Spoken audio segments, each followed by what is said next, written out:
अस्सलाम वालेकुम।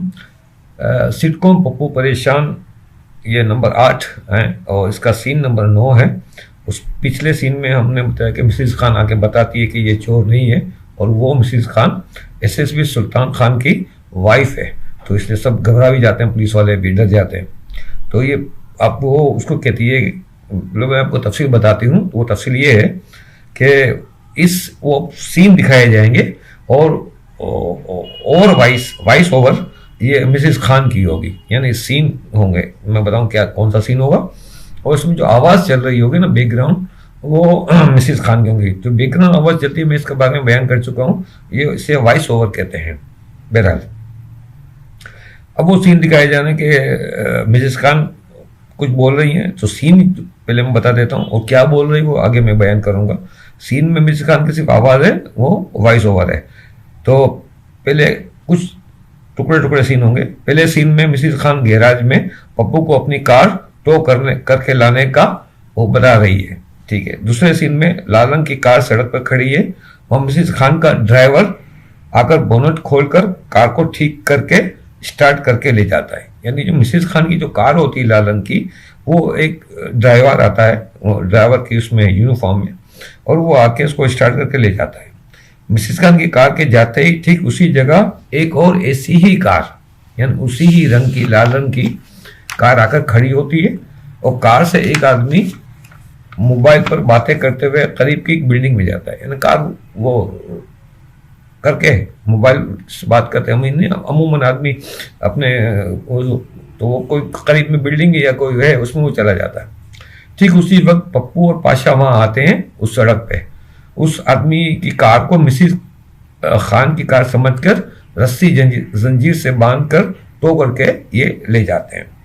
इनके जाने के बाद वो आदमी जो मोबाइल पे गया है, जिसकी ये कार है, वो बाहर आता है। कार को गायब देखकर परेशान होता है और उसी वक्त वहां से पुलिस मोबाइल गुजर रही है, यही वाली मोबाइल जो इनको पकड़ के लाती है। तो वो आदमी मोबाइल को रोक कर उन्हें बताता है, यानी वो अपनी कार के गायब होने का वो बता रहा है।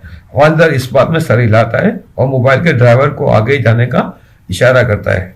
फिर वो सीन के जिसमें मोबाइल पुलिस जो है वो पप्पू और पाशा को पकड़कर मोबाइल में डाल के वो थाने में ले आते हैं। ये वो है वॉइस ओवर में। अब वॉइस ओवर में मिसिज खान जो है ना, ये पूरी तफसील जो मैंने आपको सीन समझाया है, ये वो उसके साथ ही चल रहा है। मिसिज खान कह रही कि मैं इनके गैराज गई, कहा कि मेरी लाल रंग की कार खराब हो गई है और ये इसने बताया। तो यहाँ वो सीन आया जो वो फिर दूसरी जगह कहते उस जगह मेरा ड्राइवर कार ठीक करके ले गया। तो मेरा ड्राइवर को भी मैंने पहले फोन कर दिया था, तो वो आके इत्तेफाक से वो ले गया। अब एक और इत्तेफाक ये होता है कि मुझे इल्म नहीं था कि ड्राइवर कार लेकर वहां चला गया, लेकिन इत्तेफाक ये हुआ कि उसी जगह पे एक और ऐसी ही लाल रंग की कार आके खड़ी हो गई। तो जब ये दोनों वहां पहुंचे तो वो इस कार को मेरी कार समझ कर ले जाने लगे और आप लोग भी वहां पहुंचे और ये समझे कि ये कार चोरी करके ले जा रहे हैं। ये अब मिसिज खान को वहाँ जब वो घर गई होंगी, इनको ड्राइवर ने बताया कि ये तो कार तो घर पे वो ड्राइवर ले आया था। तो ये सिचुएशन थी कि ये गलत हुई कि वहाँ उस कार की जगह पे कोई और कार आ गई और वो पुलिस वालों को उसने बताया कि ये चोरी हो गई है और ये है सिचुएशन असल में। तो इस सिचुएशन को इन्होंने पुलिस वालों ने कहा कि ये चोरी करके ले जा रहे हैं। अब स्क्रीन वो है सीन नंबर 10 में दोबारा ये वो तफसील बता रही है। सब हैरत करते हैं। हवालदार कहते सॉरी मैडम, हमसे गलती हो गई, प्लीज आप। मिसिज खान कहते प्लीज आपने छोड़ दिया। सिपाही हवालदार का दरवाजा खोलता है। पाशा और पप्पू बाहर आते हैं। गुलशन और कायनात इन दोनों के करीब आती हैं। कायनात कहते पप्पू तुम ठीक हो ना? पप्पू बेचारगी से पप्पू ठीक है, मगर पप्पू परेशान है कि अंकल पाशा ठीक नहीं है। वो परेशान, पप्पू परेशान जो ना, पप्पू के साथ जो होते हैं परेशानी, क्योंकि पप्पू परेशान है कि अंकल पाशा ठीक नहीं है, उसका पार्टनर पैसा लगाया हुआ है, अगर ये बिगड़ गया तो मामला सारा खराब हो जाएगा। पाशा फौरन सबके आगे हाथ जोड़कर कहता है, पाशा जो है उस पर एक पागलपन छाया हुआ है, कहता है और पागलों वाले अंदाज में कहता है, मैंने 2 हवाई जहाज चोरी किए हैं, 4 रेलगाड़ियाँ चोरी की हैं, 40 कारें चोरी की हैं, मैं चोर हूँ, मैं चोर हूँ, मैं चोर हूँ, मैं चोर हूँ, मुझे पकड़ लो, मुझे पकड़ लो, मुझे सजा दो, इस टाइप की वो, उस पर वो पागलानापन, पागलपन वाला अंदाज जो पुलिस की मार के आगे तो हर आदमी हो जाता है ऐसा।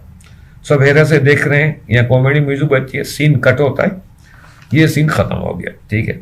अब थोड़ा सा एक सीन रह गया है, तो मैं चाहता हूँ इसी एपिसोड में इसको खत्म कर दूँ, इसी नशिश में, ताकि एक सस्पेंस खत्म हो जाए। सीन नंबर 11 है, वक्त दिन का है, किरदार में है पप्पू, अंकल पाशा, मैकेनिक लड़के हुए हैं और मिश्रम। ये गैराज का मकाम, गैराज है इनका।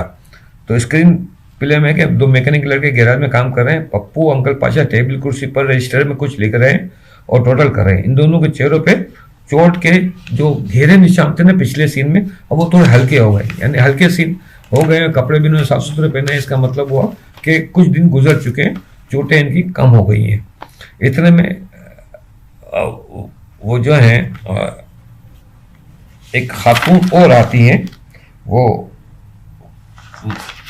उसमें, और वो मिसिज रहमान है, ये वो उसमें मिसिज खान थी, ये मिसिज रहमान है, ये कोई और खातून है। वो खातून गैराज में आती है और इसके चेहरे पर परेशानी के तासुर आते हैं। वो पप्पू और पाशा चौंक कर देखते हैं, तो मिसिज रहमान कहती है, पप्पू मैंने आपके बारे में सुना है, आप माशाल्लाह अच्छा काम करते हैं, तो पिछले रोड पे मेरी कार खराब हो गई है, प्लीज़ तुम उसे टो करके ले आओ और ठीक हो जाए तो मुझे फ़ोन कर देना, मैं आकर ले जाऊंगी, ये मेरा कार्ड है। वो कार्ड पप्पू को देती है। पप्पू और पाशा हैरत से देख रहे हैं, अभी सुन रहे हैं। वो इतने में मिसेस रहमान जोर देके कहते हैं, याद रखना मेरी कार लाल रंग की है, लाल रंग की है। वो लाल रंग पर पप्पू और पाशा एकदम से चीखते हैं। पाशा कहता है, पप्पू, पाशा क्या लाल रंग की कार नहीं, एकदम चीखते हैं।